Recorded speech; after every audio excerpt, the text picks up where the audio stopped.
Hey you, yeah, you.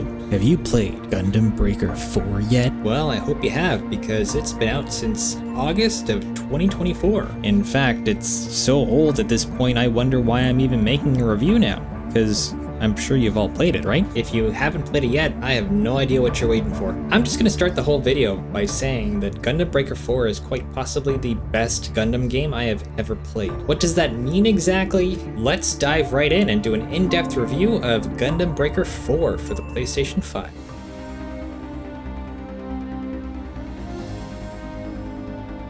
If you've spent the better part of the past decade playing Gundam video games like I have, then you're probably quite familiar with about 3 main types of Gundam games. You've got the arcade experience with the Versus series of games, you know, like Gundam Extreme Versus Maxi Boost On, just rolls right off the tongue. You've also got the MMO free-to-play experience with Gundam Battle Operation, and of course, let's not forget the button-mashing DIY Gunpla experience in the Gundam Breaker series. For this review, I'm gonna compare Gundam Breaker 4 to all of those games a little bit, but I want to start off by saying that as far as comparing it to other Breaker games specifically, I'm going to restrict myself mostly to its immediate predecessor, New Gundam Breaker. Now, I know Gundam Breaker 3 is considered the better Breaker game, but it came out almost a decade ago at this point. Heck, New Gundam Breaker came out way back in 2018, which is already super long as it is. Definitely not GTA long, but you know, we're getting up there. To be clear, I'm not going to be comparing this game to Gundam Breaker 3.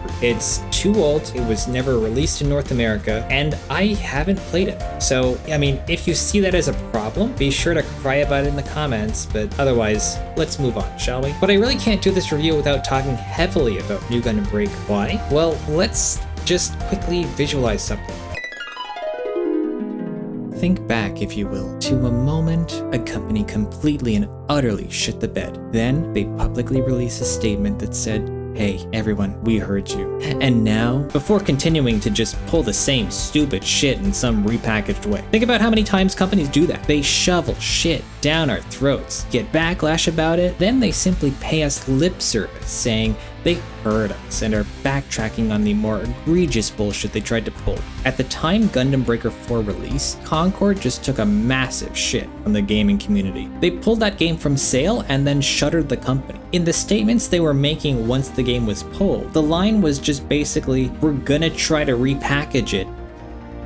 They're going to take this turd off the market, put a little bit of spit polish on it, and then try to release it again." Now, that didn't pan out, but you don't have to look too far back into history to remember other companies who tried to pull the same shit. But anyways, why am I saying all this? Well, because Gundam Breaker 4 is quite possibly the best example of a company actually doing this the right way. It's not every day that a company can make a piece of dog shit like Ugly Sonic, and then hear the feedback of the audience, take it to heart, and then make an excellent product based on that kind of feedback. But I would say that Bandai Namco did a great job doing that with the Gundam Breaker series.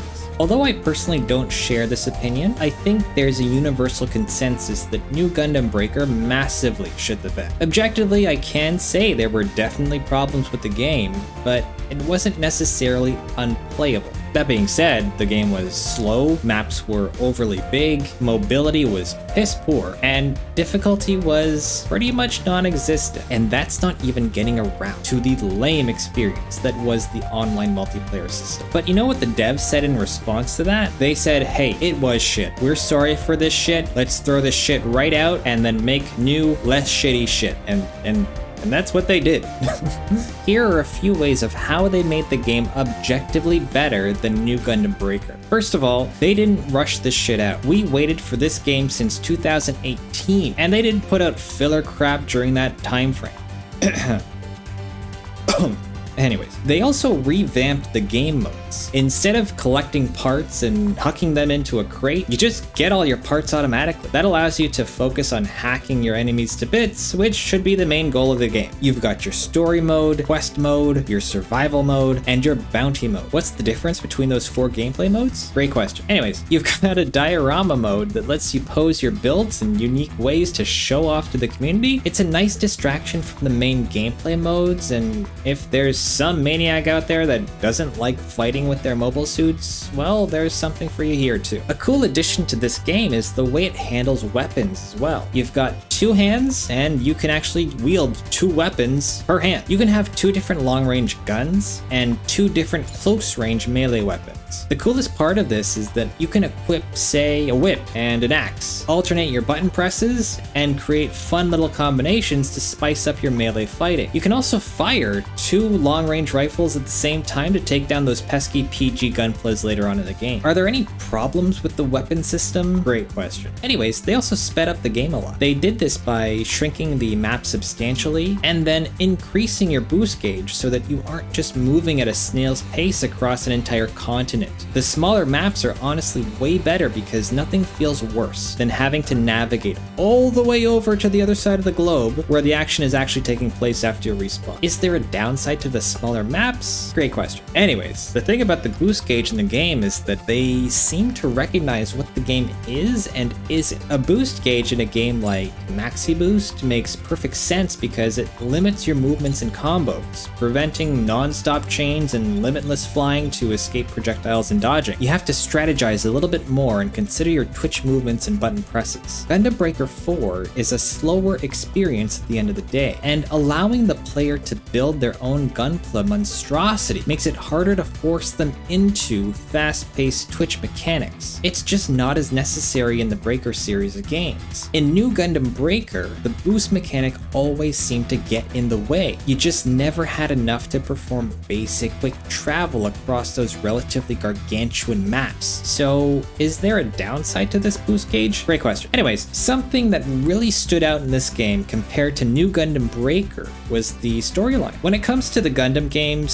storylines are pretty hit or miss. New Gundam Breaker was definitely in the miss column. A high school built around the concept of building gunpla is absolutely so batshit insane that I could never suspend disbelief enough to enjoy the story. Not only that, but the plot was basically just a girlfriend simulator. Every storyline revolves around a different girl you may or may not want to bone. Then you get to the final boss and he's just absolutely batshit insane.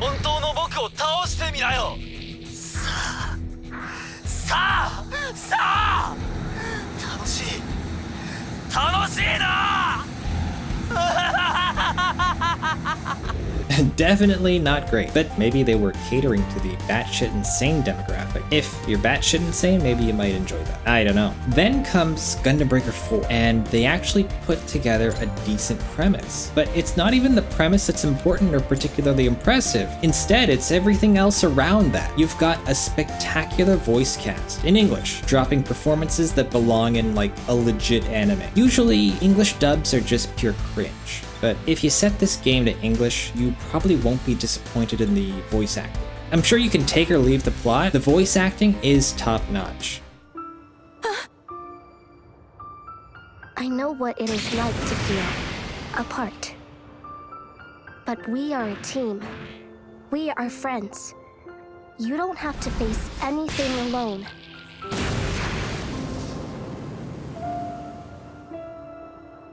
Thank you. Both of you.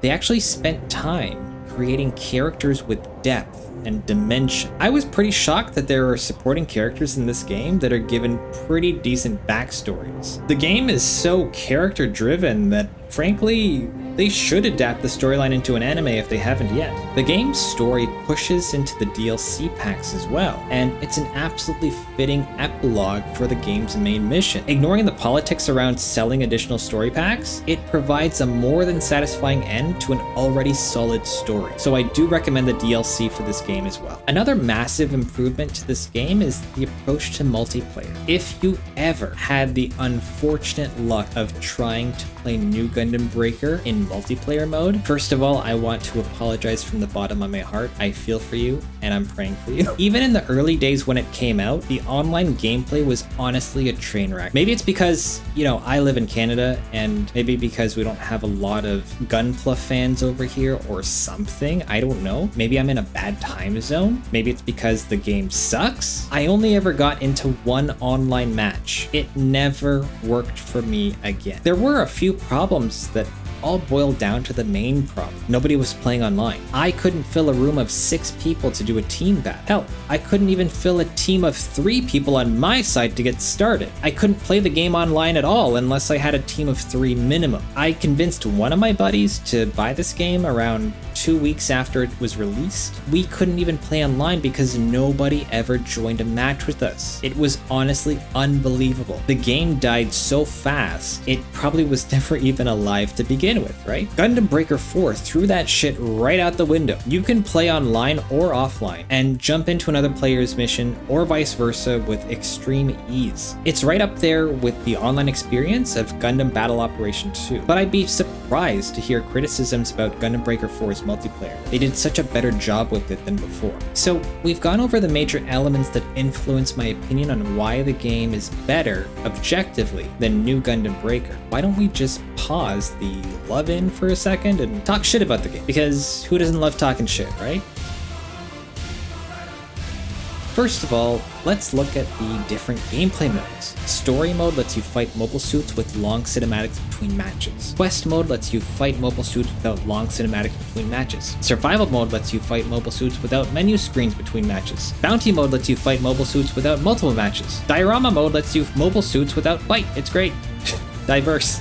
Really diverse gameplay there. At the end of the day, there's honestly very little difference between most of the gameplay modes in the game. I have to be extra honest and say that I couldn't give 2 shits and a half that there's a diorama mode either. I know that's probably a pretty important element for some people when it comes to gunplay, but for me, that would only really matter if it were a physical, actual mod. In-game, it's just boring. Robust, but boring. I just want to build and fight gunplays. The trophy progression in this game is embarrassingly easy. There really shouldn't be any difficulty in getting these done if you play through the story once on normal, once on hardcore, and then once again on new type. You'll have all the hard trophies out of the way without really paying attention to them. For me, easy trophies is a problem. I'm not the best gamer in the world or anything, but New Gundam Breaker posed a slightly more challenging trophy list. The worst element of the trophy list, though, there are trophies attached to online diorama and blueprint events that happen every few months or so. I had to wait from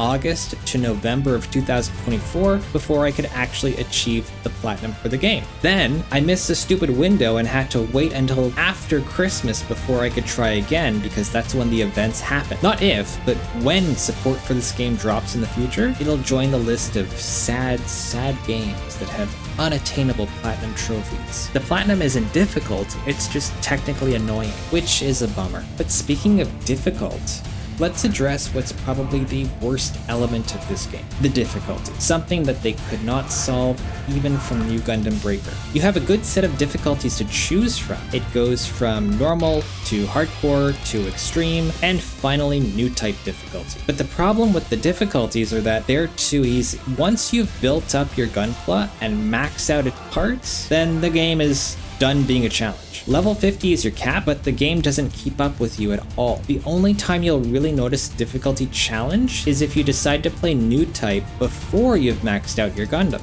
Otherwise, nah. The game's a breeze. It would have been way better if the difficulty scaled based on your level. So, for example, a hardcore difficulty might always deploy bots that are, let's say, 5 levels higher than you. New type could always have bots outside of the level cap that are always going to be a challenge. Something like that would force you to get really creative with how you play the game. Instead, level 50 is a cap across the game. Everything is easy after you hit level 50. There's no more need for creativity once you hit that level cap. And speaking of creativity, this game doesn't really need you to be all that creative in how you handle a mission.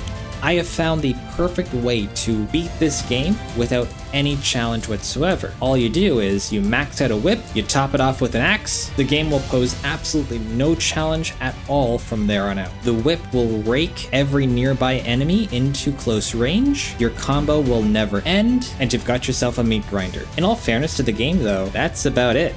That's a very short list of problems in comparison to New Gundam Breaker. I don't have many other criticisms of the game. Maybe if the cinematics had a bit more polish to them, it would be even better. But other than that, you know, not really. It's a very solid, polished video game. At the end of the day, this is a good game. Bandai Namco should be applauded for the ways in which they tried to fix the game from the previous one. It's probably my favorite Gundam game so far, but sometimes that can be a pretty low bar. They found a middle ground between the arcade style of versus games and the customization of a Breaker game. They threw out the junk and kept what worked. Frankly, this is the game that should have been called New Gundam Breaker. New Gundam Breaker should be called Old Gundam Breaker because it's old and busted. I don't know. Anyways, it's a great launching point for the series to build a strong fan base, especially in North America, because we missed Gundam Breaker 3. What would I rate the game at this point? I don't know, 10 out of 10?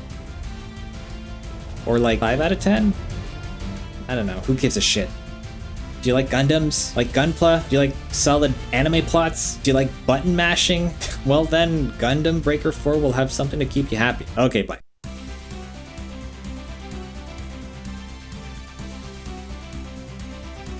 Hey guys, thanks for watching. I appreciate it. And if you have your own very deep-seated opinions on New Gundam Breaker or Gundam Breaker 4, I'd love to hear them in the comments. It's always a blast to read those. I apologize if there are videos that are coming out that are muted, but I'm going to be trying to put some more videos out. The copyright strikes are getting really ridiculous, but some gameplay has awesome music that I cannot play for you, and so I have to mute sections. So sorry about that. But anyways, you know, I hope you like Gundam Breaker. If you still play it and you're not done with it, you know, kudos to you. If you have a special build you want to talk about, I'd love to hear how your builds are. But anyways, yeah, I hope you enjoyed the video. I hope to make more of these more often, and stay tuned for some cool new videos. I'm thinking of building some metal puzzles coming up, and some Gunpla, and some other model kits that I'm going to be hunting down too, like Mega Man and other cool things that I hope you enjoy watching. So until then, thanks for being around here. If you haven't subscribed yet, please consider it, but I'm not going to force you because I'm not your parents. And yeah, all the best. I will see you in the next video. Zip it up and zip it out. Kwij Gaming, and we're